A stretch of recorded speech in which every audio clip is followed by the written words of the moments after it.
आप सभी को तो जैसा कि पता है कि हम 2 सब्जेक्ट का सॉल्यूशन दे चुके हैं जीएनएम सेकेंड ईयर के लिए। तो जो भी मेरे डियर है, तो आज हम तीसरा पेपर मेंटल हेल्थ नर्सिंग के सॉल्यूशन करने वाले हैं। क्वेश्चन हमारे पास आ चुका है, देख सकते हैं। एग्जामिनेशन नवंबर 2023, यूपी स्टेट मेडिकल फैकल्टी, एकदम ओरिजिनल पेपर है, समझ गए। मेंटल हेल्थ नर्सिंग का है। चलिए, मोस्ट इंपॉर्टेंट 15 नंबर का ऑब्जेक्टिव होता है, इसको हम लोग पहले क्लियर कर लेते हैं, क्योंकि बहुत लोग मेंटल हेल्थ के ऑब्जेक्टिव में फंसते हैं, समझ गए। तो चलिए आज हम देखते हैं। चलिए शुरू करते हैं 1 नंबर से।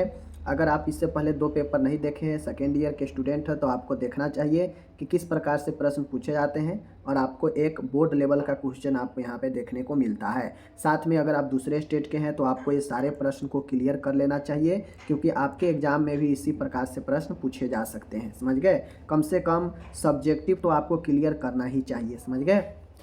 पहला प्रश्न कहता है कि ऊंचाई से डर लगने को क्या कहते हैं। क्या हमने नहीं पढ़ाया है कि ऊंचाई से डर लगना मतलब एक्रोफोबिया, हमने नहीं पढ़ाया है। जूफोबिया मतलब जानवरों से डर लगना, हाइड्रोफोबिया मतलब पानी से डर लगना। तो ऑप्शन नंबर हमारा ए सही होगा, हाइट यानी ऊंचाई से डर लगना। एनोरेक्सिया नर्वोसा का मतलब होता है खाने की एक बीमारी, तो ऑप्शन नंबर ए भी इसका जो है सही होगा। तीसरा है बंद स्थान से डर को क्या कहते हैं, हमने पढ़ाया था कि क्लोज मतलब सी मतलब क्लोज, क्लोज मतलब बंद, और सी फुल क्लोस्ट्रोफोबिया। तो क्लोस्ट्रोफोबिया ऑप्शन बी में है, तो बी सही होगा, बंद स्थान से डर लगना। ओके, अब कहता है कि किस वर्ष में भारतीय पागलपन अधिनियम पारित किया गया। देखिए यहाँ पर प्रश्न जो है थोड़ा सा चेंज किया है। इंडियन लुनेसी एक्ट जो है, इंडियन लुनेसी, समझ गए, एक्ट ILA जो है यह 1912 में आया था। थोड़ा सा क्वेश्चन ये जो है यहाँ पे गड़बड़ पूछा है, इसको यहाँ पे मेंटल हेल्थ जो है करना चाहिए। मानसिक स्वास्थ्य कार्यक्रम एक्ट कब आया था, तो वह 1987 में आया था। थोड़ा सा क्वेश्चन पूछने में गड़बड़ कर दिया है, समझ गए। ऑप्शन ये सही होगा। उसके बाद है कहता है लॉस ऑफ मेमोरी को एमनेसिया कहते हैं। ऑप्शन कौन सा है, भूलने की बीमारी, ऑप्शन बी में एमनेसिया है, यही सही होगा। ओके, अब चलते हैं ट्रू फॉल्स में। ट्रू फॉल्स आपके सामने है, कहता है MMSE का फुल फॉर्म पूछ रहा है। तो देखिए, मिल्ड या माइनर कहिए, समझ गए। मिल्ड या माइनर, मेंटल स्टेटस एग्जामिनेशन, सही है। माइनर या मिल्ड है, क्या दिया गया है, माइनर दिया गया है, तो सही होगा ये, समझ गए। अगर सीधा MSC रहता तो मेंटल स्टेटस एग्जामिनेशन होता। ओके, तो ये जो है आपका ऑप्शन नंबर 1 सही हो गया। तीसरा है female homosexual are also known as gay, यह गलत हो जाएगा। गे हम लोग पुरुष में जो होता है ना, पुरुष से पुरुष में जो रिलेशन होता है वो गे होता है। फीमेल से फीमेल में जो होता है वह जो है क्या होता है, लेवेसियन होता है, लेस्बियन होता है। तो ये चीज़ें ध्यान में रखना है, तो यहाँ पे ये भी गलत हो जाएगा।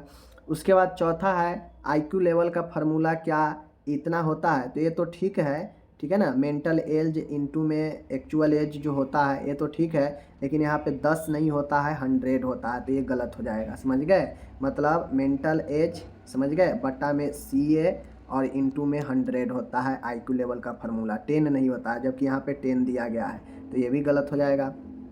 शब्दों की पुनरावृत्ति को इकोलेलिया कहता है, सही हो जाएगा, समझ गए। तो इस चीज़ को ध्यान में आपको रखना था, ये हो गया। अब चलिए हम लोग फिल इन द ब्लैंक्स को देखते हैं। कहता है वाणी का पूर्ण अभाव क्या कहलाता है। My dear, complete absence of speech is called mutism होता है। क्या होता है, म्यूटिज्म होता है, इसको याद रखिएगा। कंप्लीट पूर्ण स्पीच का अभाव म्यूटिज्म कहलाता है, समझ गए। यह भी एक बीमारी ही होता है।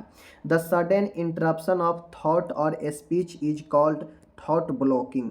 अब किसी को अचानक से उसके सोच में या उसके बोलने में अगर किसी प्रकार से रुकावट आ जाता है, मतलब वह थॉट ब्लॉकिंग से परेशान है, ब्लॉक हो जाता है, समझ गए। Taste hallucination is term as gustatory, समझ गए। गैस देख लीजिए यहाँ पे, समझ गए, गैस्ट्रेटरी, समझ गए, गैस्ट्रेटरी हेलुसिनेशन होगा, समझ गए, गैस्ट्रेटरी हेलुसिनेशन होगा, देख लीजिए, गैस्ट्रेटरी, समझ गए, गैस्ट्रेटरी हेलुसिनेशन होगा। टेस्ट में हेलुसिनेशन को इसी नाम से जानते हैं, याद रखिएगा। ओके, चलिए ये हो गया आपका।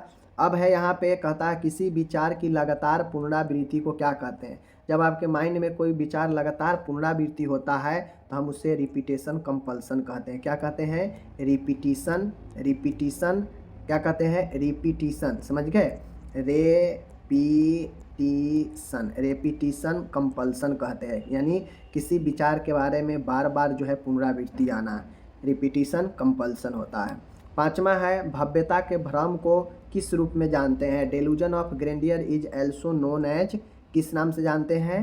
तो ग्रैंडियोज, समझ गए, ग्रैंडियोज, समझ गए, ग्रैंडियोज डेलूजन के नाम से हम लोग जानते हैं, समझ गए, याद रखना है, डेलूजन याद रखिएगा, ग्रैंडियोज डेलूजन। ओके, तो ये हो गया आपका जो है 5 फिलअप हो गया, इसको याद रखिएगा। जो लोग मेरे ऑब्जेक्टिव्स पढ़े होंगे, हमें डाल रखे हैं फिलअप वाला मेंटल हेल्थ का, वहाँ से लगातार 3 प्रश्न ये पूछा गया है वहाँ से, समझ गए। तो जो लोग देखे होंगे उनको पता होगा, ऑब्जेक्टिव्स हम जो भी डालते हैं बहुत महत्वपूर्ण डालते हैं, उसको मत छोड़िए, समझ गए।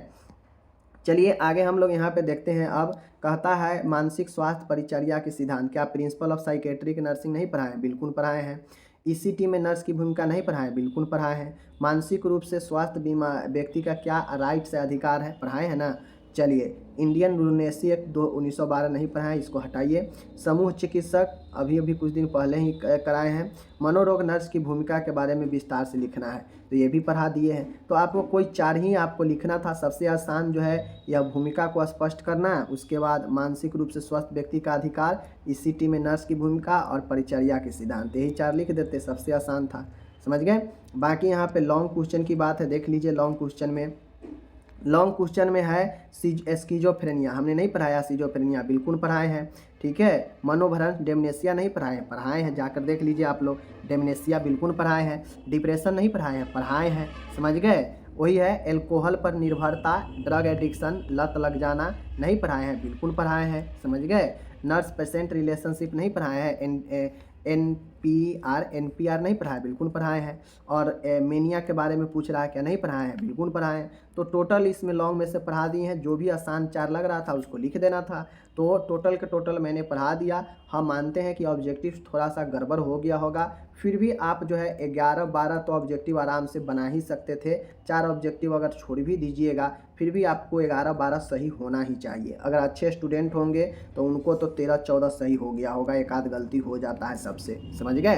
बाकी बताइए ज़रूर कि कैसा रहा ये पेपर। एकदम ओरिजिनल पेपर है आपके सामने, और जो भी लोग भी आगे आने वाला एग्ज़ाम की तैयारी कर रहे हैं वो ज़रूर इसको देखें। ओके, मिलेंगे अगले वीडियो में, तब तक के लिए धन्यवाद।